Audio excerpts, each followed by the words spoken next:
Mesdames, Messieurs, merci de votre fidélité renouvelée à Sénégal 7 di am mbégte di ànd ak yéen saa su waxtu wi jotee ci seen émission le rendez-vous de Sénégal 7 di le rendez-vous du donner et du recevoir waa chaque fois ma dalal fi koo xamante ne ni dañuy waxtaan ak moom ci réew mi ak tolluwaay bi tey jii on a l'insigne honneur de recevoir un doyen Mamadou Sy Albert nekk ku xel màcc lool jëm ci wàllu analyser politique ak itam lépp luy actualité soxal réew mi ak biti réew souvent monsieur Sy maa ngi lay nuyu bu baax a baax. maa ngi lay fay ji fekk toujours fekk si la ci sa émission vraiment c'est un réel plaisir partagé. di nuyu waa kër gi di nuyu aussi ñi nga xam ne ñu ngi bàyyi xel ci sa émission bi. merci beaucoup en tout cas c'est un plaisir ñu koy dalal saa su ne il est trop disponible macha allah moo tax dañ koy remercier ci collaboration bi remercier ko également ci disponibilité am yéen itam yéen ñu ñuy seetaan ci seen disponibilité tamit du ñu tàyyi di leen remercier tey jii nag li nekk ci menu bi bëri na lool sax waaye la ca gën a fës rek bon ñu doore kook la xew ca États-Unis nga xam te ni ba tey jii reesagul monsieur Mamadou Sy Albert. njiite réew mi di Macky Sall ñu doon ko yuuxu foofu nga xamante ne nii par des manifestants pro Sonko ca États-Unis ginnaaw ba mu doon participer ci benn rencontre ci bu organisation des Nations Unies naka nga koy interpréter incident boobu nga xamante ne nii ak itam lan la ñu mën a jàpp ne moom mooy implication yi possible yi mu mën a am ci wàllu politique réew mi. waaw mën nañu wax ne am na ay Sénégalais particulièrement militants Pastef def nañu seen mobilisation def seen manifestation wane seen naqar que Macky Sall ñëw na États-Unis Gaga ñëw na ci Nations Unies mbootaay àdduna bi ñëpp ko bokk. bon événement la wante terewul Sénégalais yu nekk ci diaspora bi kontaan nañu ci Macky Sall nu mu yore réew mi. kontaan nañu aussi nu ñu tëjee Ousmane Sonko nu ñu tëjee ay militants Pastef yu bëri am na sax ñi nga xam ne bokkuñu ci. donc tension bi nga xam ne am na ci Sénégal depuis 2021. mu ngi fii ba léegi. bon xëy na feeñatul comme ni mu doon feeñee at yu passé yi mais bitim réew boo xoolee États-Unis frustration bu amoon Sénégal moom la ñu wone. Sénégalais yi ñu fa nekk d'accord ñu ànduñu ak gis-gis Macky Sall ak doxalinam. loolu nag bon du Macky Sall rek Abdoulaye Wade defoon nañ ko. PS aussi temps Abdou Diouf donc sénégalais dañu yàgg joytu su doxul. dañ ci yàgg bon lu ci bees mooy que bon ñii pratiquement ñoo doon ànd ak Macky Sall 2012 ba 2019. bon bu ñu wolbatee tey jii di jàppale Ousmane Sonko defe naa Macky Sall war na ci bàyyi xel ñu xam ne que nu mu yoree ci démocratie bi am na ay problèmes yu rëy. bon problème Sonko a ngi fii problème yi ñu tëj aussi ñu ngi fii problème mbëkk mi mu ngi fii donc diaspora dafa changé day. kon daa mën nañu jàpp ne dafa commencé perdre diaspora. non c'est sûr que amatul confiance bi mu amoon confiance bi moom amatul won nañ ko ci élection locale won nañ ko élection législative ñii ñu ngi wone li nga xam ne ñu ngi dem ci élection présidentielle lu ñuy joytu mooy Ousmane Sonko mën a bokk wala Pastef mën a bokk démocratie ñëpp mën a bokk ci élection présidentielle bon loolu dafay war ne que confiance bi bu amoon diggante diaspora ak Macky Sall moo en tout cas mu ngi deñ suñu comparé 2012 diaspora bi dafa jàppal Macky Sall bu baax a baax xeex Abdoulaye Wade 2019 jàppale nañu Macky Sall ñu falaat ko bon mais là lu wóor ba wóor mooy que confiance diggante Macky Sall ak diaspora bi amatul mais aussi confiance majorité présidentielle même boo xoolee bu baax a baax tey ji diaspora bi Pastef APR ñoo fa nekk. alors que y a quelques années ay 2012 2019 da nga doon gis PS AFP da nga doon gis parti de gauche yi ñoom ñëpp dañ doon mobiliser pour jàppale benn mais tey ji xeex bi ci bitim réew en tout cas Pastef ak APR la ñu gën a gis. te électorat bu diaspora bi nekkul électorat bu ñu négligé. ndax dañ koy woowee souvent 15e région. oui l'électorat bu am doole la 15e région la te tey jii am nañu représentation ci assemblée nationale bon présidentielle diaspora fu ñu féeti en tout cas depuis 2012 kooku mooy gañ de Abdoulaye Wade la ñu fal 2012 2010 Macky Sall la ñu fal. Bon diaspora am nañu doole ci wàllum élection am nañu doole aussi ci réew mi waaw boo gisee tey ji famille boo gis ci Sénégal am na au moins ki leen taxawal bitim réew. bitim réew c'est ça. waaw informel bi naka noonu. bon même ñi nga xam ne dañuy voyager tey jii jël gaal wala di jël yeneen moyen de transport diaspora bi muy gannaaw. kon diaspora bi ak doole bi mu am bu ñu gisee ne combat bi pratiquement dañ ko délocaliser yóbbu ko foofu bon bu opposition bi plus précisément bu Pastef ndaxam kon day nekk benn genre signe de révolte contre le gouvernement boo xam te ni précédent dangereux la ci moom. mais précédent bu dangereux la parce que boo gisee pour lu tax mu nekk danger c'est que gis nga situation Ousmane Sonko ak Pastef. am nañu avocat bi nga xam ne mu ngi lay cas Pastef ci Nations Unies. mais ku wax Nations Unies pour les pays européens muy France muy Italie muy Allemagne boo jëlee Amérique muy États-Unis ñooñu dañu bàyyi xel ci démocratie. seen opinion publique lu leen gën a yëngal mooy démocratie. mooy les libertés publiques. voilà ak nit ki. donc ñooñu suy def manifestation à chaque fois que Macky Sall di dem bitim réew wala à chaque fois mu am événement loolu day impact ci opinion publique européenne bi mais day impact aussi ci parti politique yi nga xam ne ñu ngi foofu. tout à fait donc day discréditer président Macky Sall ak sa majorité. effectivement et loolu non seulement dina wàññi image Sénégal mais diaspora day gën a radicaliser vote bi. d'accord je comprends day radicaliser. et soo moytul ñoom ñëpp lu nar a am mooy que ñu sanctionner candidat Benno. du nekk vote choix entre 3 wala 5 wala 4 ne le risque c'est que diaspora bi dem benn boor. sanctionner le candidat de la majorité. Et loolu quand même c'est un risque énorme. boo xoolee su demee noonu en général. day am répondant fii ci Sénégal. D'accord. Surtout dans les régions yi nga xam ne c'est des régions diaspora bari na fa doole. Bon comme le Fouta ou comme Louga ou comme Touba c'est des zones d'immigration. En général vote diaspora bi ak vote seen territoire d'origine day méngoo. Loolu aussi c'est un risque pour la majorité. Alors risque la pour majorité mais aussi yaa ngi ma koy wax léegi ci candidat wu la majorité Abdoulaye Daouda Diallo maintenant rangé wu na ci derrière kii di Amadou Ba donc yan implication moom moo mën a am ci ralliement boobu noonu ci paysage politique bi ak surtout les prochaines élections. Bon pour le moment officiellement Abdoulaye Daouda dina jàppale Amadou Ba. Mais defe naa c'est pas sincère il y a pas la confiance totale parce que yaakaaruma mu nekk politiquement en tout cas un acte sincère parce que def na discours par exemple ñëpp noté nañu que tuddul benn yoon Amadou Ba. Si c'était sincère ngay décider jàppale nit ki da nga koy tudd da nga koy delloo njukkal da ngay wane ne que yow yaay mais loolu yëpp ci waxin la daal. Abdoulaye bàyyi na nekkatul candidat mais sur le plan politique mënuñu wax ne confiance am na diggante Abdoulaye Daouda ak Amadou Ba bon beneen problème bi aussi mooy APR parce que Amadou Ba nekk na candidat consensuel pour Benno mais nekkul candidat consensuel de l'APR donc là il y a un problème sérieux est-ce que Abdoulaye Daouda am na ñu nekk ci gannaawam est-ce que am na ñu ànd ak moom bañ a jàppale Abdoulaye Daouda Amadou Ba au premier tour. Donc ça c'est des possibilités Abdoulaye Daouda mën na ne dinaa la jàppale mais bésu vote bi mu dem jàppale keneen. ku ko neex.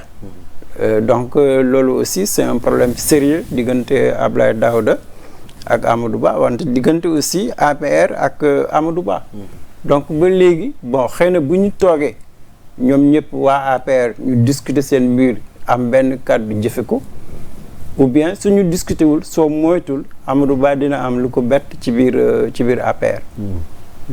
D'accord beneen bi mooy toujours quand on parle de candidat il y a du côté de Pastef ñu ngi wax naan ay plan B plan B plan B plan B ndax mooy l'idéal en plus tamit parce que démb rek ou bërki démb y a l'un des députés de Pastef là Guy Marius Sagna nga xam ne dañ koy wax souvent ne moom mooy le plan B bon rejeté na ko catégoriquement mu ne ñoom Ousmane Sonko xalaatuñ ne warul mun a bokk ci élection yi donc finalement plan B bi lan la ba moyen de communication bu mun a yàq la ou pas.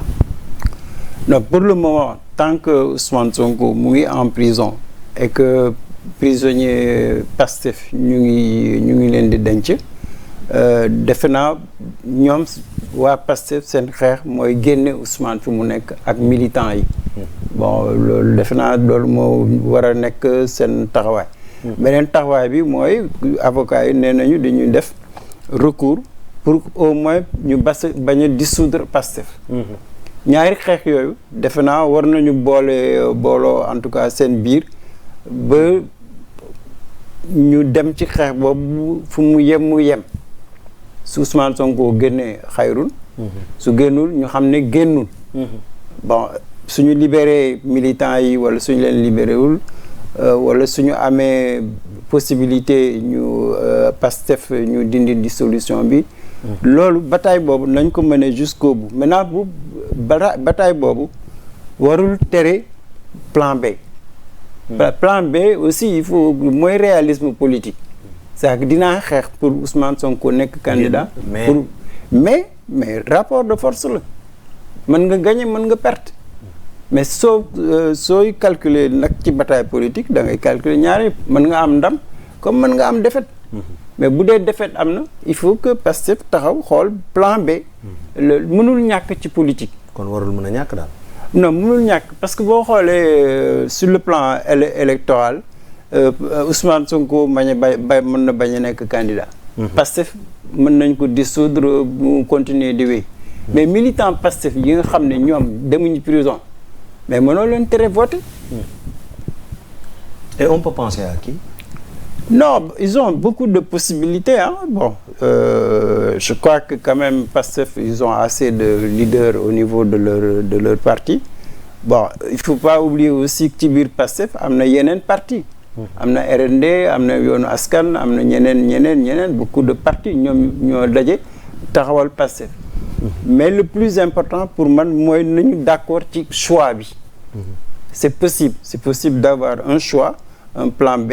Mais l'essentiel mooy que ñu bañ a xiiroo ngaayo ñu am benn candidat consensuel su ñu amee candidat consensuel je pense que le PASTEF peut bel et bien avoir un plan B pour le PASTEF mais là xaw ma si on peut l'appeler plan prime man boobu moo gën a logique un plan B prime c'est-à-dire fu ñu toll nii nañu xeex pour Ousmane Sonko génn Pastef amaat ses droits. Mais objectivement Yewwi dafa war a am un candidat unique. loolu moo war a nekk bataille de Pastef. Il reste pas lu des ci présidentielle bi bariwul su ñu amoon tey ji benn candidat unique yi nga xam ne dina jóge ci Yewwi Askan. defe naa boobu moo gën ci Pastef. su fekkee vraiment Ousmane Sonko participer wul Pastef mënatul am ses droits pour participer un candidat de Yewwi Askan moo gën a correspondre ak contexte bi parce que kooku dina mën a au moins jàkkaarloo ak candidat Benno bi pour man vraiment seen stratégie foofu la war a dem plus maintenant suñu amoon est-ce que dina yomb trouver un candidat ci Yewwi? Non, du yomb mais c'est suñu bëggee dem deuxième tour non franchement pour man boo gisee Pastef tout court sans Ousmane Sonko c'est difficile ñu calculer un deuxième tour. soo xoolee Déthié soo xoolee Aïda Mbodj les candidats de Yewwi Askan wala même soo ci boole Khalifa c'est difficile que ñoom ñu mën a provoquer un deuxième tour. C'est très difficile que dispersion bi dafa bari mais suñu amoon un candidat consensuel je pense que mën nañu au moins am chance dem deuxième tour. Ça je crois. loolu mooy kii bi mais beneen bi mooy ci beneen côté bi. on nous parle du ministre de la justice Ismaïla Madior Fall récemment muy wax ne Karim Meïssa Wade ak Khalifa Ababacar Sall kenn amnistie wu leen donc defe naa dégg nga boobu déclaration boobu lan lay signifier ak naka la mën a daal di influencer cette candidature ci élection yi. Disons que Karim ak Khalifa dañ leen di gracier. Bon maintenant modification du code électoral dafa introduire benn article. Comme quoi que mën na bu ñu la gracier. mën nga nekk candidat. Donc ça sur le plan du code électoral. Khalifa ak Karim mën nañu participer. Mooy toute personne condamnée est graciée. Est graciée. D'accord. Donc là c'est clair et net. Mais par contre pour am dossier complet. Il faut par exemple le quitus. mooy quitus fiscaux yi quoi. Les quitus fiscaux. Mais kenn ci ñoom amul quitus fiscal. C'est compliqué. Mais loolu suñ ko dugalee. Ça suscite réaction. suñ ko dugalee ci dossier bi amoo quitus bi mais conseil constitutionnel du bàyyi dossier boobu jàll. Ah non. Ça va être c'est un dossier incomplet. D'accord. Maintenant pourquoi le gouvernement loolu c'est piège la kon. C'est en tout cas c'est bien possible parce que boo xoolee Karim Wade en 2019 bi ñu ko jugé gracier ko Karim pouvait participer. Mais gouvernement bi dafa introduire benn subterfuge juridique comme quoi ci loi ci code électoral bi Karim mënatul am statut électeur. Mais loolu c'est une procédure à l'Assemblée am nañu seen majorité voté nañ ko tere nañu Karim. Mais la même chose est possible avec Karim et Khalifa si jamais réglé wuñu problème boobu avant ñuy déposer seen candidature. Et je pense que loolu moom c'est vrai que c'est un risque. Bon plus maintenant soo ci boolee Karim honnêtement am na lu ko tere ñibbisi. Honnêtement. kon foofu deal ba moom c'est clair. Non seulement il y a deal mais il y a accord. Parce que su amoon deal sax Karim décide de violer deal bi. Mais il allait revenir. Accord la. C'est un accord. Parce que depuis boobu yàgg na. S'il y avait des accords depuis 2 ans mënul toog. ci aéroport bi c'est compliqué. Mais le juge l'avocat de Ousmane Sonko il a défié l'État du Sénégal. mais lan mooy léegi maintenant Karim Meïssa Wade Khalifa Ababacar Sall lan mooy scénario possible yi ñu mën a envisager ci ñaari candidats yooyu ak leurs partisans surtout. Ce qu'on peut envisager c'est que ce soit pour Karim Wade ou Khalifa mooy que qu'ils veillent au dossier qu'ils vont déposer. Bientôt parrainage bi dina am. Il faudra faire le parrainage. Mais maintenant parrainage bi aussi il faudra choisir. Est-ce que c'est le parrainage citoyen ou est-ce que c'est le parrainage parlementaire ou des élus locaux? Il faudra faire le choix. Mais deuxièmement il faut constituer aussi un dossier de candidature. Mais dans ce dossier-là. Mais ñoom ñoo war a lijjanti seen quitus. Mais xam nañ que quitus soo ko amul doo jàll. Donc quand même il faut que ñu def une démarche au moins pour avoir le quitus suñu leen bañalee quitus bi au moins ils vont être alertes. D'accord. Mais je pense que waruñu toog quand même comme on l'a fait en 2019 c'est-à-dire dem déposer ñu dàq la tu croises les bras c'est terminé loolu quand même dafa ñaaw ci des grands partis comme le PDS ou comme Taxaw. beneen bi mooy puisqu'on parle de justice mooy on a vu ñii di ay avocat Ousmane Sonko def benn grande offensive ndaxte ba ci njëkk mooy dañoo déposer ñaari requête yoo xamante ne nii ñu ngi ko yóbbu ci cour de justice benn bi dañ ko déposer devant cour de justice bu CEDEAO bi ci topp yi tamit ñu déposer ko ci cour suprême bii bu Sénégal donc ñaar yëpp daal en quelque sorte avocat yi la ñu bëgg mooy dañoo bëgg ñu annuler wala ñu suspendre d'une manière définitive li nga xam mooy décision bi jëm ci wàllu dissolution wu formation politique bu Ousmane Sonko di Pastef déjà grande offensive boobu noonu naka nga koy jàngatee. Non, c'est normal. C'est normal. Actuellement, Ousmane Sonko, il est en prison, mënul mener aucune lutte politique. Pastef dañ ko dissoudre. Donc politiquement, le Pastef est désarmé sur le plan politique. Amatuñu benn possibilité pour mener une lutte légale. Même seen parlementaires yi. Bon, amuñu doole boobu. Donc il ne reste que la procédure juridique. Mais est-ce que dina aboutir procédure juridique? Non, je pense que par exemple pour le référé, c'est possible que Cour Sénégal reconnaisse que décret de dissolution du PASTEF. Mais ça vraiment c'est illégal, c'est un abus de pouvoir. Maintenant, est-ce que la Cour suprême aura le courage de statuer et de donner et de suspendre ou d'anéantir la décision? Ça, on revient à la même question. Hein? C'est-à-dire que nos juges, quand même, ils ont des problèmes par rapport au pouvoir exécutif. Mais normalement, le PASTEF doit quand même continuer d'exister. C'est un abus de pouvoir.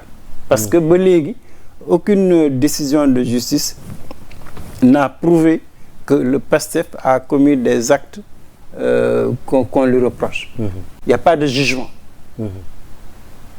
Donc le gouvernement aurait dû attendre au moins qu'il y ait un procès de Ousmane Sonko ou un procès du PASTEF, qu'un tribunal décide que le PASTEF est dans l'illégalité, qu'il c'est une organisation qui trouble l'ordre public. Il faut qu'il y ait une légitimité juridique. Et là, je pense que la Cour suprême maintenant annuler décision ou le suspendre. Vous pensez? Non, c'est possible. Parce que c'est un abus de pouvoir manifeste. Ah oui, ça je pense qu'ils peuvent avoir raison. C'est comme la Cour de la justice de la CEDEAO. Ça, objectivement, le gouvernement ne se réfère plus aux lois de la CEDEAO. Il y a tellement eu de décisions, par exemple, parrainage. Oui, parce que loolu moo tax may laajte ndax dina aboutir parce que dañuy gis ne ñun bokk nañ ci CEDEAO mais souvent am na yenn ñoo xam ñoom bu ñuy statuer ci yenn yi duñ ko respecter noonu ndax on se rappelle bien gis nañu parrainage ak yeneen moo tax may laajte ndax mën na aboutir loolu.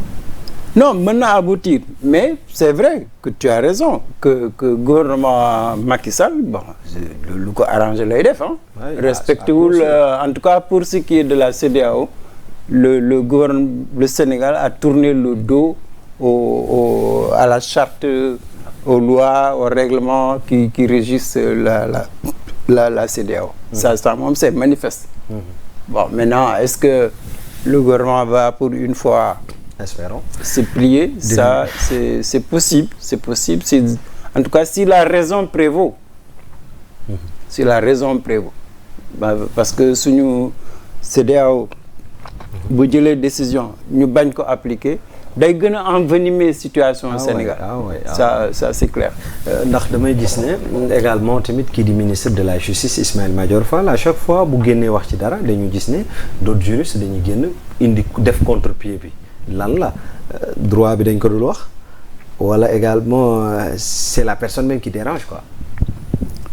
Non, disons que bon le professeur Ismaïla il fait de la politique honnêtement ce n'est plus le juriste qu'on connaissait avant l'universitaire qui était là pour dire le droit rien que le droit mais là c'est la politique qui a pris le dessus sur ce que Ismaïla fait.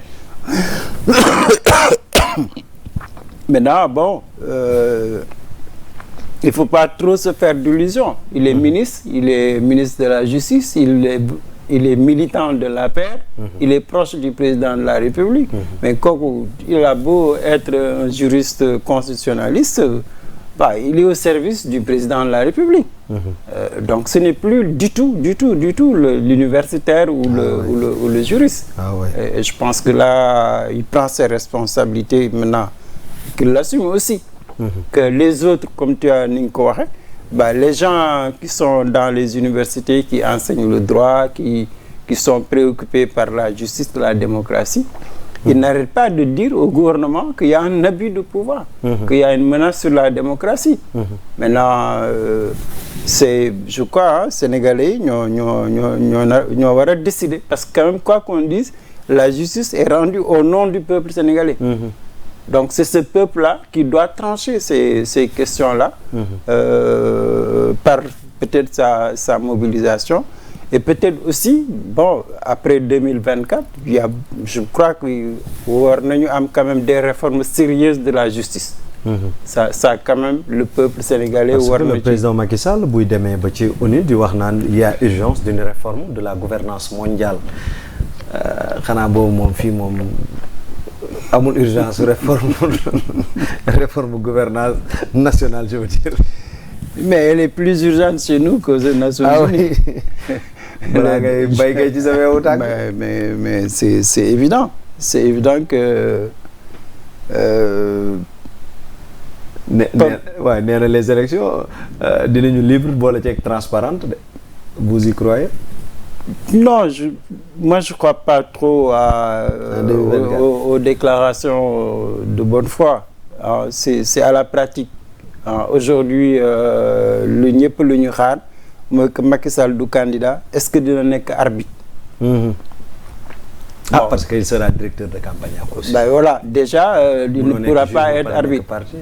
Alors c'est loolu lañ doon xaar ci Macky Sall. Bu dee bokkuma dafa waroon nekk arbitre entre pouvoir et opposition et des élections transparentes. Mais une fois que tu es directeur de campagne, tu es chef de parti, chef de coalition, soo waxee que da nga bëgg élection transparente, nit ñi duñ la gëm. C'est honnêtement kenn mënul gëm quelqu'un qui est engagé politiquement et qui veut même la victoire au premier tour.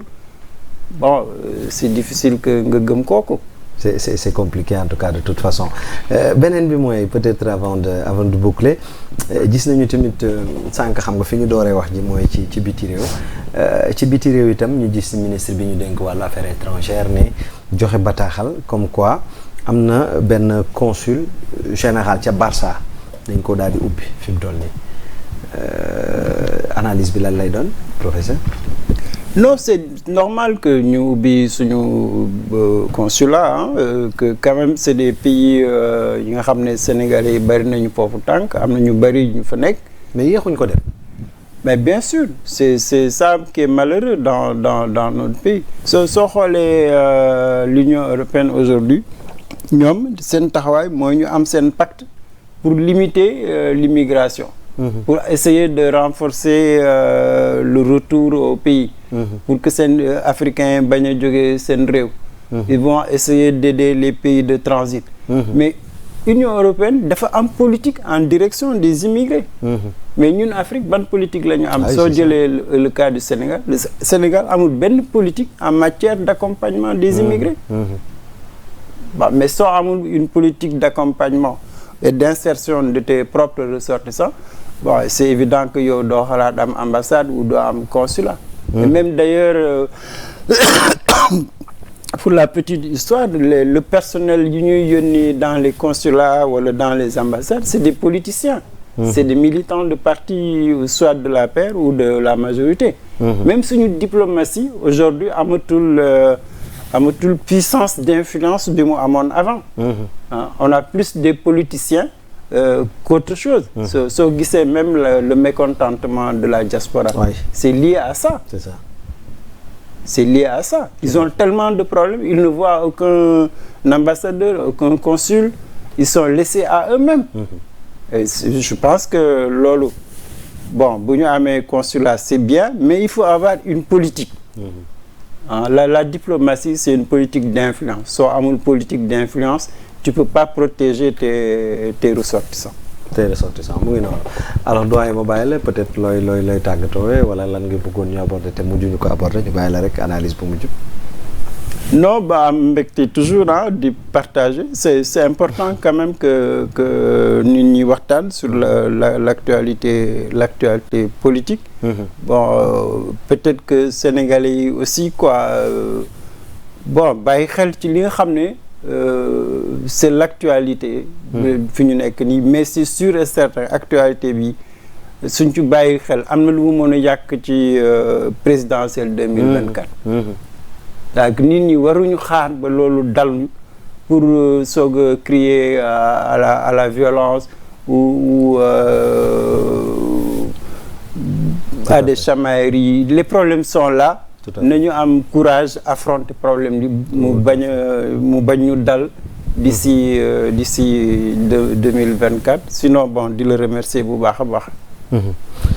di la jaajëfal yow tamit bu baax a baax Mamadou Sy Albert nekk doyen vraiment buy def analyse yu mucc ayib macha allah merci en tout cas de la disponibilité mu ngi noonu moo nekkoon tey suñu gan yéen ñi ñu doon seetaan rendez-vous de Sénégal 7 c'en est tout pour aujourd'hui que vous soyez merci de l'avoir suivi on tenait à remercier vraiment toute l'équipe technique je veux tout simplement nommer ñi nga xam te ñoo jàppoon ci mbir boobu daal di yemb mention spéciale à la régie Ismaël Massamba tuuti ñoom ñëpp ñu ngi leen di jaajëfal bu baax a baax a baax di leen jaajëfal yéen itam yéen ñi di doon seetaan gis nañu commentaires yi gis nañu analyse yi gis nañu contribution yi gis nañu lépp mais gën leen a aimer gën leen a partager ñu àndandoog yéen jeexandoog incha allah at mi ak suñu objectif yi ñu fixé ndoog yéen en tout cas on se donne rendez-vous demain incha allah même heure s'il plaît au bon Dieu mais d'ici là restez branchés scotchés jamais déconnectés sur sénégal7.com jaa ngeen jëf merci au revoir